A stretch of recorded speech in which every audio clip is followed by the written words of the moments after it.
আরে আরে, এটা তো মনে হচ্ছে খুব চেনা চেনা জায়গা লাগছে। ও, এটা তো সেই আমাদের কল্যাণীর নতুন সাজানো গোছানো একটা স্টেশন। তো আজকে চলে এসেছি সেখানেই আমি। কল্যাণী থেকে যাব একটা দূরের সফরে, মানে বিশাল দূর কিছু নয়, কৃষ্ণনগর যাব। কিন্তু আজকে তো ট্রেন সেরকম কী পাবো জানি না। এসে পৌঁছেছি, কিন্তু টিকিটটাও তো নিল অনেক টাকা, 100 টাকা।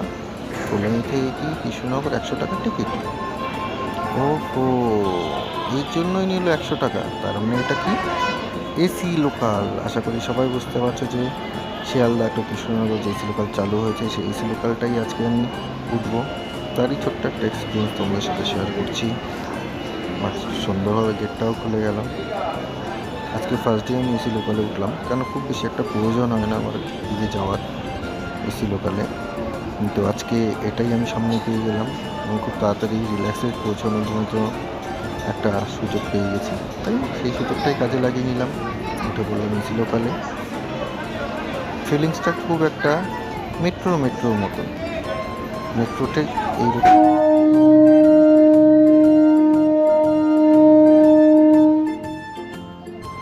তাহলে কি, চলো।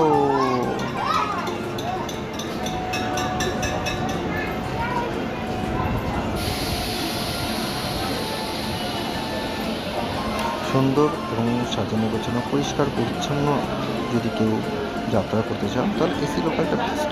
যেখানে নেই কোনো কোলাহল, যেখানে নেই কোনো ছোলা ভাজা, তারপর কত কিছু ভাজা, হকারদের কোনো গন্ডগোল নেই, নেই কোনো কোলাহল।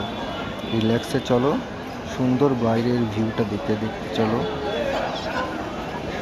চাইলে একটা খুব সুন্দর ঘুমো দেওয়া যেতে পারে, কারণ রিল্যাক্স আর রিল্যাক্স, এর মধ্যে নেই কোনো ভিড়ের ঝামেলা, নেই কোনো হট্টগোল।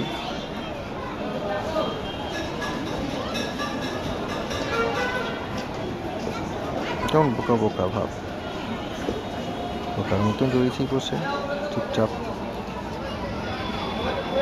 বাইরের ভিউটা দেখতে দেখতে চললাম আমি আমার গন্তব্যে।